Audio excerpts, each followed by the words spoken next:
friend of mine had a business idea. A real one.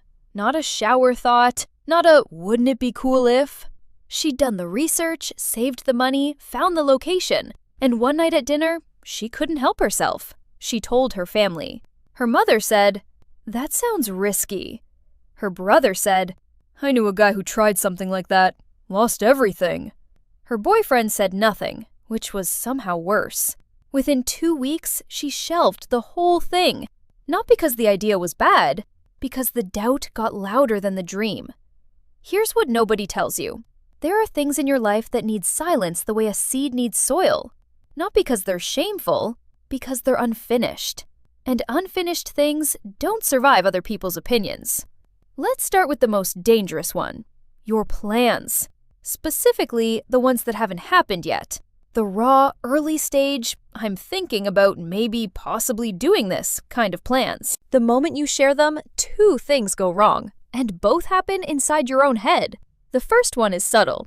Psychologist Peter Gollwitzer at New York University ran a series of studies on what he called identity-related goals. He found that when people announced their intentions to others, their brains registered a sense of completion, as if talking about the goal was the same as achieving it. You get a hit of satisfaction. You feel like you've already started, and that feeling quietly kills your motivation to actually begin. Think about that. Your brain doesn't distinguish between saying, "I'm going to write a book," and sitting down to write chapter 1. It gives you the reward either way. So you walk away from the dinner table feeling accomplished, and you haven't done a single thing. The second problem is louder. Other people's reactions. And it's not just the critics you need to worry about. Sometimes the supporters are worse. Because when someone says, "Oh my God, that's amazing, you're definitely going to crush it," they're handing you more premature satisfaction, more fake completion, more reasons to feel like the work is already done. And then there are the ones who quietly file your plan away and start watching, waiting to see if you follow through. Now you've got an audience you didn't ask for, and every delay feels like a public failure. You changed your mind about the direction? Now you have to explain yourself. You decided to pivot? Now it looks like you gave up. So here's the rule. Move first. Talk later. Let the results be the announcement. When someone asks what you've been up to, the most powerful answer isn't a pitch. It's proof. Now, let's talk about something even more personal. Your weak spots. Everyone has them. A temper that flares under stress, a fear of confrontation, a tendency to shut down when someone raises their voice. That's human. But here's where it gets dangerous. When you broadcast your vulnerabilities to the wrong person, you're not building connection. You're handing them a map of exactly where to hit you. There's a difference between being open and being exposed. Openness is a choice you make with people who've earned it, people who respond to your truth without weaponizing it. Exposure is what happens when you share too soon, too broadly, or with someone who stores your weaknesses like ammunition. And social settings make this worse. In a group conversation, admitting a fear or insecurity can feel brave in the moment. But watch what happens next. Someone remembers. Weeks later, in a different context, it comes back, rephrased as a joke or a subtle dig or a piece of concerned advice that hits exactly where it hurts. Clinical psychologist Harriet Braiker wrote about this pattern in her book, Who's Pulling Your Strings? How manipulative people don't invent leverage from thin air. They collect it. From your own words. From the things you offered freely, thinking you were being authentic. This doesn't mean you should be closed off. It means you should be strategic.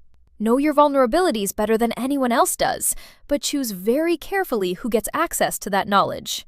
Honesty without discretion isn't courage. It's a liability. And that brings us to the third secret, the one people trip over the most: money. Specifically, how much you earn, what you bought, what something cost. Almost nothing triggers faster, deeper, more irrational reactions in other people than information about your finances. Let's say you closed a deal, a big one. You worked 80-hour weeks for months, pushed through setbacks, earned every dollar, and you mention the number to a friend over coffee. What happens next? They don't hear the months. They don't hear the late nights.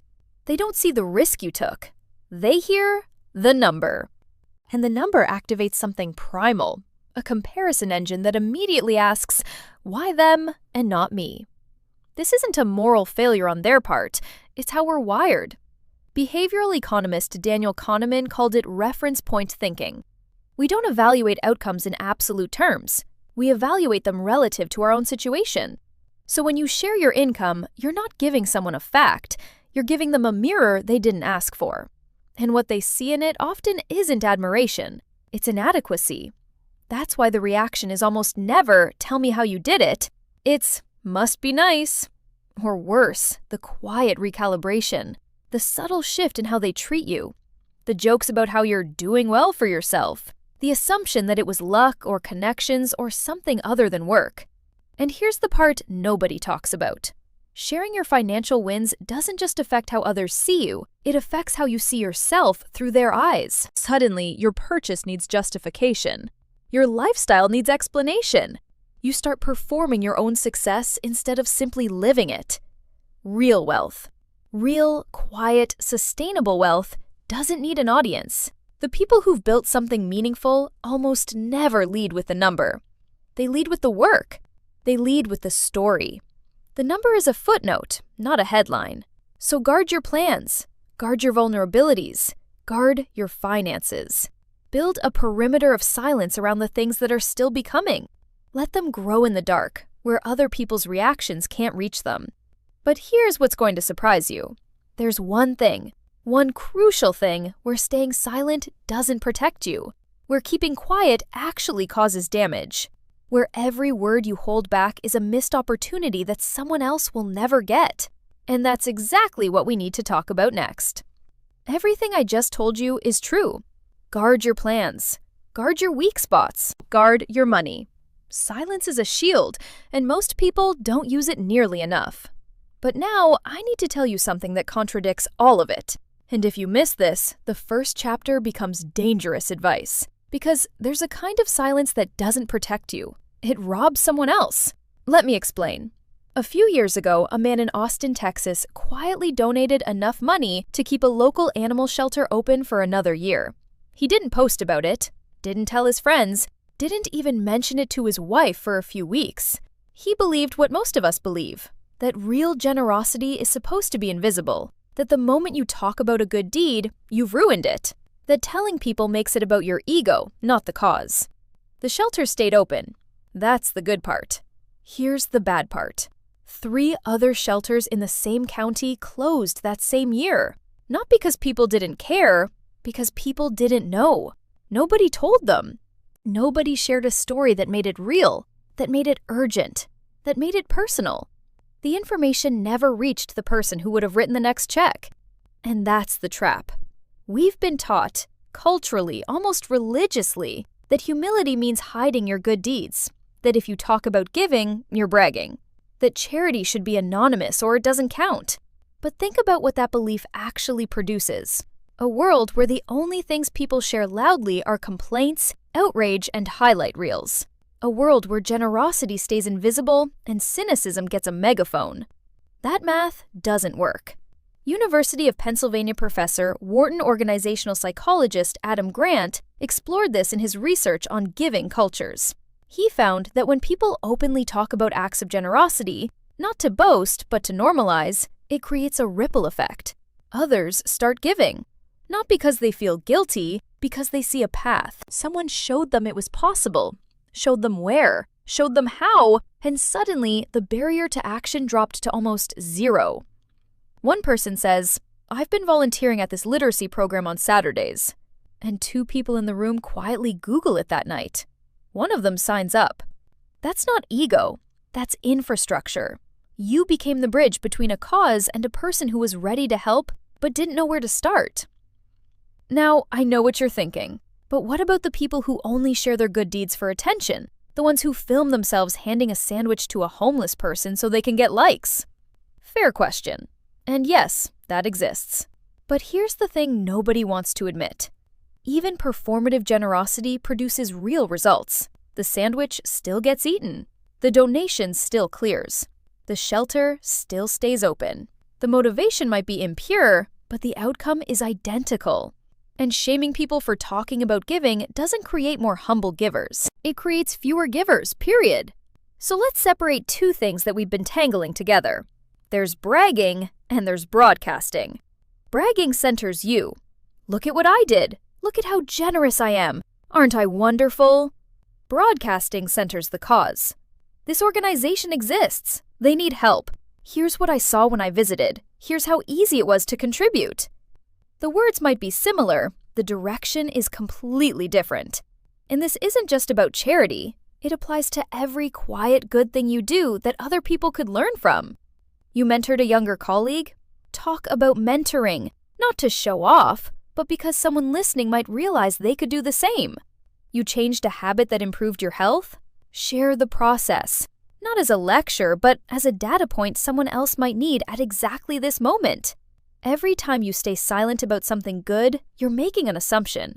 You're assuming nobody needs to hear it. You're assuming people will figure it out on their own. You're assuming that your discomfort with visibility matters more than someone else's need for information. And most of the time, that assumption is wrong. Now, remember the story I opened with? The woman who told her family about her business idea and watched it die at the dinner table? Here's what happened after. She didn't give up. She went quiet. She stopped sharing plans and started executing them. She built the thing in silence, exactly the way Chapter 1 tells you to. And it worked.